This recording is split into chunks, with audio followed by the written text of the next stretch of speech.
Assalamu alaikum wa rahmatullahi wa barakatuh. Урматтуу мусулман бир туугандар, балаңыз сиздин сөзүңүздү укпай, адепсиздик кылып, кыскасын айтканда тарбиясыз болуп жатабы? Анда сураныч. Менин айтканымды аткарыңыз. Кичи пейилдүүлүккө текеберленбеңиз.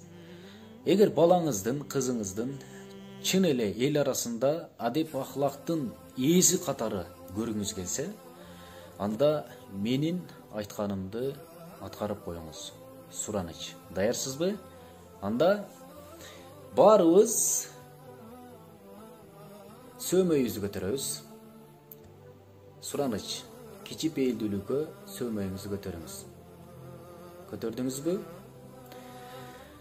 Урматтуу тууганым, чоң эле килейип калган акыл эси жайында мен сизге сөмөйүңүздү көтөрүңүз десем, сиз баш бармагыңызды көтөрүп жатасыз.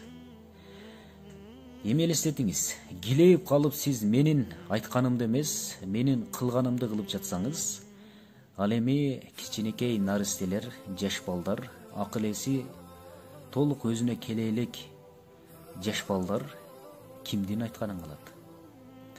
Кимдин кылганын кылат? Ойлонуп көрүңүз. Эгерде балаңыздын, кызыңыздын тарбиясы мыкты болсун десеңиз, өзүңүз мыкты болуңуз. Балаңыздын көзүнчө эч качан урушпаңыз. Балаңыздын көзүнчө аялыңызды кемсинтпеңиз. Балаңыздын көзүнчө күйөөңүзгө жаман каяша айтпаңыз. Балаңыздын көзүнчө башка инсандарга да жаман сөз айта көрбөңүз. Жаман деген сөздү оозуңузга албаңыз.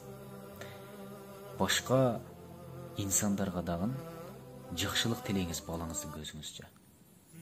Эч качан жамандык тилебеңиз.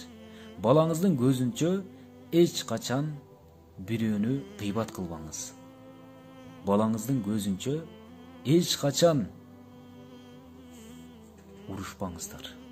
Бул эң чоң көйгөй.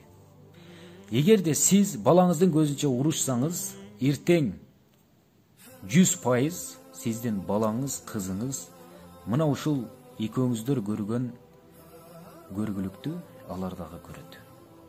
Алар дагы урушуп, талашып, жаңжалдашып, болбогон сөз үчүн ажырашам, сага талагымды берем деген сөздөр айтылат. Ошондуктан эгерде эл арасында балаңызды кандай тарбиялуу, кандай мыкты инсан болушун кааласаңыз, мына ошондой көрүүнү кааласаңыз, өзүңүз ошондой көрүнүңүз, ошондой болуңуз. Балаңыз дагы Кудай буйруса сизге окшогон мыкты инсандардан болуп чыгат. Ассаламу алейкум ва рахматуллахи ва баракатух.